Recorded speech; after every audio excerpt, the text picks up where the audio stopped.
Bom dia, seja bem-vindo ao Thanks God Everyday, segunda-feira.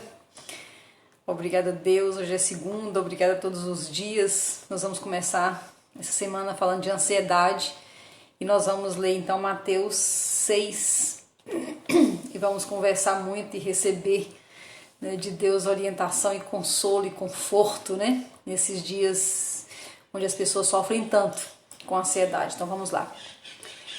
Mateus 6, 24. Nenhum homem pode servir a dois senhores, porque ou há de odiar um e amar o outro, ou se apegará a um e desprezará o outro. Não podeis servir a Deus e a Mamon.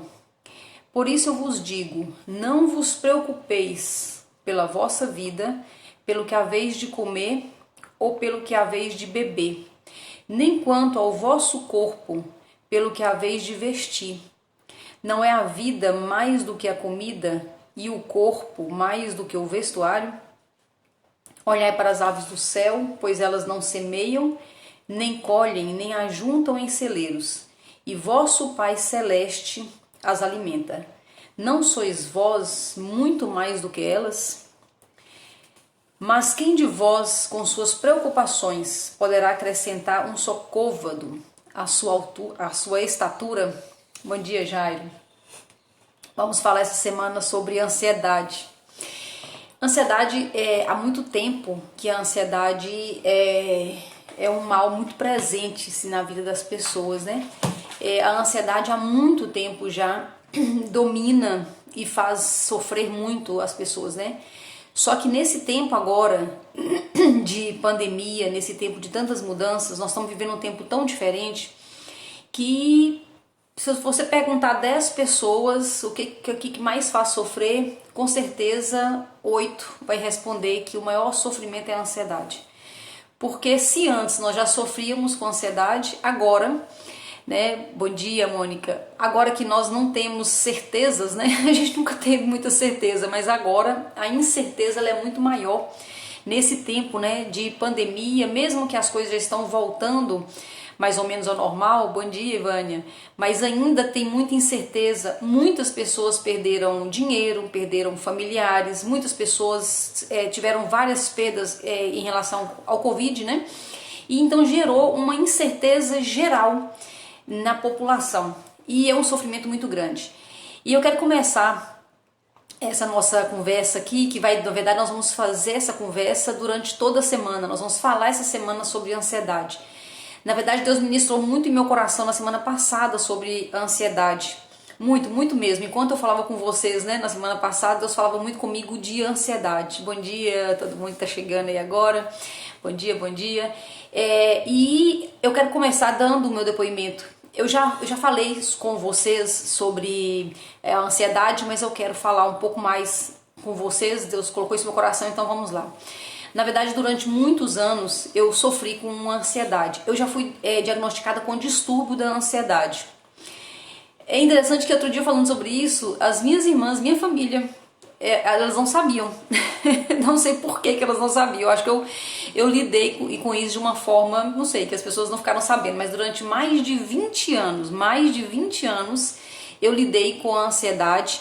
E eu fui diagnosticada com distúrbio da ansiedade por 2 vezes. E eu não fui mais porque eu não voltei ao médico, provavelmente. E eu vou contar pra vocês como é que foi esse sofrimento e como aconteceu o final, né? Como eu me libertei totalmente da ansiedade. Eu tenho certeza que vai servir pra todo mundo que tá ouvindo a gente, né? Primeiro, que uma coisa que eu quero deixar muito claro pra vocês não precisam viver 20 anos debaixo do jugo da ansiedade como eu vivi. Na verdade foram quase 30 anos, né? Foram mais de 25 anos, tenho certeza. E você não precisa viver tantos anos assim. Nessa semana eu quero colocar aqui todos os pontos que, se eu soubesse naquela época, eu não teria sido escrava da ansiedade durante tanto tempo.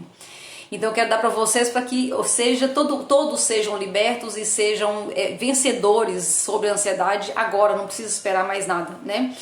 E a ansiedade, tem 2 tipos de ansiedade, né? Tem aquela ansiedade normal, tipo, vou viajar daqui a pouco, eu tô um pouco ansiosa porque eu tenho que fazer uma correria aqui para dar conta. Essa é uma ansiedade normal. Mas a ansiedade que está judiando mesmo, matando as pessoas e fazendo a gente ficar longe da vontade boa, perfeita e agradável de Deus, é aquela ansiedade onde tudo nos faz sofrer. E ansiedade é duas explicações, assim, duas causas que eu acho bem interessante, que serve para nós, pra gente entender um pouco por que a gente sofre tanto de ansiedade. Duas é o seguinte: primeiro, ansiedade é excesso de futuro. Presta atenção que só isso aí só pode destravar e pode nos colocar na libertação. Excesso de futuro. Quando eu fico no agora, muito difícil a ansiedade conseguir me pegar. Então quem tem essa tendência da ansiedade, quem abriu essa porta e a ansiedade entrou, na verdade está vivendo demais no futuro, excesso de futuro. E a segunda informação muito importante é o seguinte: a ansiedade ela é má gestão da imaginação. Olha que interessante, má gestão da imaginação. Eu fico imaginando o futuro, mas de uma forma negativa. Nós falamos muito sobre imaginação na semana passada, né? A imaginação produtiva. No caso da ansiedade, é quando a imaginação ela é ruim. O tempo todo eu imagino que o pior está por vir, que o pior vai acontecer. Tipo, bateu na campainha, eu já acho que é alguma coisa que eu não queria que fosse. Tudo é sempre o pior, né? Então é a má gestão da imaginação, né? Então durante muitos anos eu sofri com isso, e em 2005 eu lembro de um fato. Eu trabalhava numa farmacêutica e eu fui diagnosticada pela segunda vez em 2005, e aí eu tomava um remédio, né? O médico passou um remédio, né? E o remédio, quem já tomou, quem toma sabe como é. Te tira totalmente a energia, te tira um pouco da ansiedade mesmo, te ajuda, mas você não é mais você. É isso que o remédio faz. E eu lembro de um colega, né, de trabalho que falou comigo assim: André, deixa eu te dar um conselho. Eu sempre fui muito cheia de energia, né? Igual vocês me veem aqui, eu sempre fui assim, muito cheia de energia. E aí o colega falou assim comigo: deixa eu te dar um conselho. Quando você tomar esse remédio, não vem trabalhar não.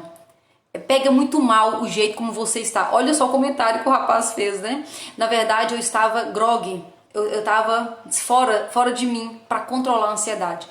E nesse dia eu tomei uma decisão, que eu não sugiro que ninguém que faça, mas foi o que eu fiz na época. Eu tenho que contar a verdade, né? Não posso contar mentira. Eu tomei uma decisão nesse dia, depois desse comentário desse colega, a não tomar mais o remédio.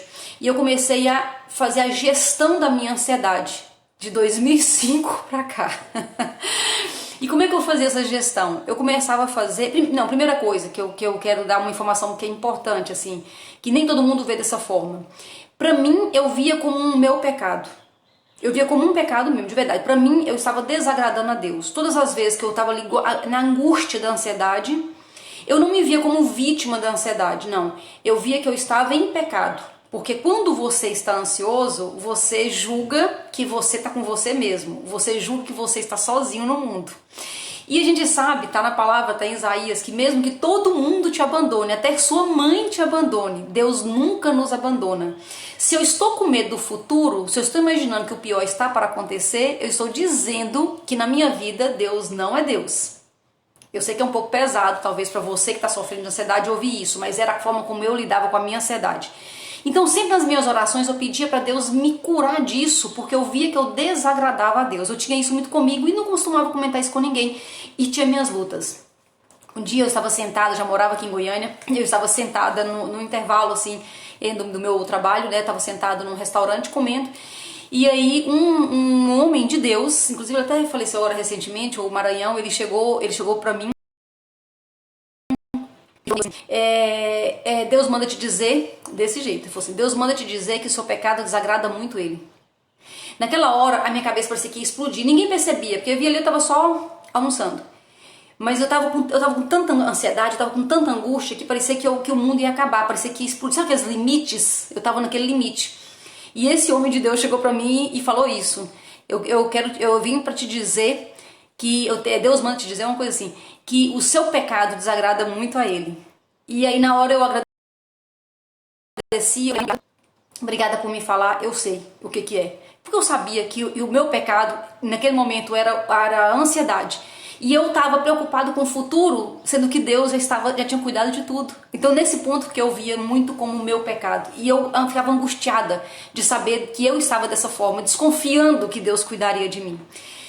E daí veio a pandemia. Em março do ano passado veio a pandemia, né? E aí eu pensei, bom, agora eu surto de vez, né? Porque se em tempos normais eu já vivia nessa ansiedade, imagina agora com a pandemia, agora eu surto total. E nesse tempo, a igreja, a videira, né, tem um jejum que acontece de 21 dias no primeiro semestre e um no segundo, e coincidiu que foi bem no início da pandemia. E eu fiz esse jejum, como eu sempre fazia, né, com a igreja, e eu fiz esse jejum, e o meu pedido principal era: Deus, de uma vez por todas, me livra dessa ansiedade, eu não aguento mais isso, né? E eu posso dizer para vocês que eu fui curada de maneira sobrenatural em março do ano passado, e de lá pra cá, com tudo que aconteceu, eu tive meu negócio fechado, tanta coisa aconteceu, e eu vivo na paz que excede todo entendimento. Eu posso testemunhar isso diante de Deus, diante de vocês, que eu vivo a paz que excede todo entendimento. O mundo tá caindo, as coisas estão acontecendo, essa confusão, a pandemia também tá me pegando, né? Mas eu vivo a paz que excede todo entendimento. Então eu posso dizer pra você que sim, desagrada a Deus, porque é a mesma coisa de você estar com um filho pequeno e você fala: filho, confia em mim, papai, mamãe, né, tá cuidando de você, papai e mamãe vai olhar você, e o seu filho olha pra você assim como se você não fosse capaz de, por exemplo, atravessar uma rua com ele, e você fala: puxa vida, mas é tão simples pra mim, é só atravessar uma rua, isso é tão pequeno pra mim. Meu filho olha pra mim e fala: não, se eu for atravessar a rua o carro vai me pegar, se eu for atravessar a rua eu vou morrer, se eu for atravessar a rua o ladrão me pega. Tipo assim, muitas imaginações na cabeça da criança, e você olha e fala: puxa vida, eu tô aqui, tá seguro, eu sou adulta, eu sou capaz, eu vou te levar até o outro lado da rua. E o filho sofre, o filho chora, e o filho sua frio, e olha pra você e fala: não, você não é capaz. É assim que eu sempre vi a luta da ansiedade. É você olhar pra Deus, que pode todas as coisas, que tem projetos grandes pra mim e pra você, e você olha e fala: olha, essa conta que eu preciso pagar, esse problema que eu tô vivendo, ah, Deus, você não é capaz de... Não, esse é um problema meu, tá? E às vezes a gente reduz Deus a um valor pequeno. Por exemplo, vamos supor que eu tenha que pagar essa semana R$800. E eu não tenho os R$800, nem tenho de onde tirar. E eu comecei a ficar ansiosa com isso, porque dinheiro é uma das principais fontes da ansiedade. É onde eu falo com Deus mesmo. Não, Deus, você é Deus lá na igreja, mas aqui nessa questão financeira você não é Deus, não. Porque eu tenho que pagar R$800 essa semana, eu não tenho de onde tirar. Então eu pego Deus e reduzo a menos de R$800. E eu falo: não, essa aqui é meu problema, esse aqui só não dá conta de fazer acontecer, não. É isso que a gente faz. E em relação a tudo, né? Se for filho, se for casamento, se for qualquer coisa que a gente tiver, nós pegamos Deus e reduzimos menor do que o nosso problema e dizemos: sou muito Deus lá na igreja, que o pastor ou o padre está falando, mas aqui comigo o Senhor não é Deus, aqui eu tomo conta da minha própria vida. É muito pesado se nós olharmos desse jeito, né? Mas é exatamente isso que nós fazemos quando nós queremos tomar conta sozinhos da nossa vida. É aquela criança que, ao invés de contar com a maturidade do adulto que está junto, ele fala: não, eu vou atravessar essa rua sozinha, e eu sei que eu vou correr risco, eu sei que eu posso até morrer, eu sei que o negócio está muito feio pro meu lado, mas eu vou sozinha, e começa a sofrer. É a mesma coisa nós, como crianças, né, fazemos diante do Pai isso, dizendo que Deus não é Deus naquela situação. E quando... É interessante o Salmo 23, ele é muito interessante, né? O Salmo do Bom Pastor. E o Salmo do Bom Pastor, o Salmo 23, ele fala o tempo todo do tanto que Deus faz tão bom em tudo para nós. Me leva para águas tranquilas, pastos verdejantes, prepara uma mesa, tudo Deus faz, Deus é bom, Deus é isso e aquilo. Mas tem um versículo que fala sobre o que nós fazemos. Ainda que eu ande no vale da sombra da morte. Então Deus faz, Deus isso, Deus é Deus, e ainda que eu ande, está dizendo o quê? Que são as minhas escolhas. Então Deus é maravilhoso, ainda que eu ande no vale da sombra da morte. Então o que é o vale da sombra da morte? São as nossas escolhas, né? Então o que causou tudo essa turbulência que eu vivi durante anos? As minhas escolhas, né? As minhas escolhas. Então eu me casei muito jovem, eu casei com 17 anos, eu fui mãe com 19, eu me separei a primeira vez com 21 anos, então assim, é uma história turbulenta. Então eu andei no Vale da Sombra da Morte, e isso me gerou uma insegurança muito grande. Mas ainda assim, com as minhas escolhas, Deus, ele tem que ser Deus na minha vida. Porque não é porque eu fiz escolhas equivocadas, Não é porque eu cometi muitos erros, esse não foi o único que eu cometi, eu passei uma vida cometendo muitos erros, mas não é por isso, né, que Deus deixa de me proteger, né, como se a gente falasse com a criança, não, você não me obedeceu, você não fez o que tinha que ser feito, agora não cuido mais de você, vai, atravessa essa rua sozinha, não quero mais saber o que, porque você me desobedeceu lá, mandei você tomar o leite lá e você não tomou, né? Não é assim que Deus nos trata, como nem nós que somos humanos tratamos as crianças, os nossos filhos, né? Então, o maior problema que tem trazido maior insegurança e maior ansiedade nos tempos de hoje e na humanidade de maneira geral, e isso é tão antigo que já estava lá escrito em Mateus, né? Quando começamos a ler o texto hoje, falamos que nós não podemos servir a dois senhores, né? Nós não podemos servir a Deus o dinheiro. E durante muitos anos eu recebi a informação equivocada, talvez você também tenha, né? Dizendo que o dinheiro não é de Deus. E na verdade a formação é equivocada porque é a mesma história do jovem rico, né? Não é o dinheiro que é o problema, é onde eu ponho a minha segurança. Então se eu tenho dinheiro na conta eu estou segura, mas se eu não tenho eu não estou segura. É aí que está o problema, é aí que a gente serve a dois senhores, ou eu sirvo a Deus ou o dinheiro. É aí que o jovem rico enganchou quando Jesus fala, vai e vende tudo, porque a sua segurança está no dinheiro. Então não é que o dinheiro é ruim, na verdade Jesus, ao contrário do que muitas pessoas pensam, Jesus era rico. Jesus pisou nessa terra como rico, só que ele tinha um estilo de vida. Ele tinha um estilo de vida desapegado, porque na verdade nem família ele teve para sustentar, né? Tipo, ele não tinha filho, ele não tinha esposa, então ele viveu um tempo de desapego.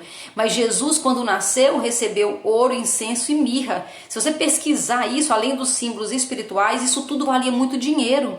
Então eles estavam na estribaria, mas na verdade estavam com ouro, incenso e mirra. Tinha muito dinheiro, muito valor monetário nas mãos dos pais de Jesus.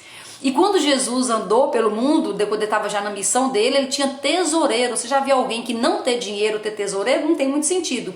Então, na verdade, Jesus sempre teve dinheiro. Então, a interpretação desse texto está um pouco equivocada. Não é problema, não é o dinheiro. O problema é onde está a minha segurança. Se a minha segurança está no dinheiro e eu perco esse dinheiro, aí eu perdi minha segurança e vem grande ansiedade. Mas se a minha segurança está no Senhor, eu posso perder tudo. Eu posso perder tudo, como aconteceu com o jovem. Na verdade, a minha segurança está no Senhor. Por isso que a ansiedade, ela é falta de confiança na proteção e no cuidado de Deus. É como se eu dependesse só de mim, perdi o dinheiro, então eu tô com problema. Eu dependo só de mim, perdi um relacionamento, então eu tô com problema. Perdi um emprego, eu tô com problema.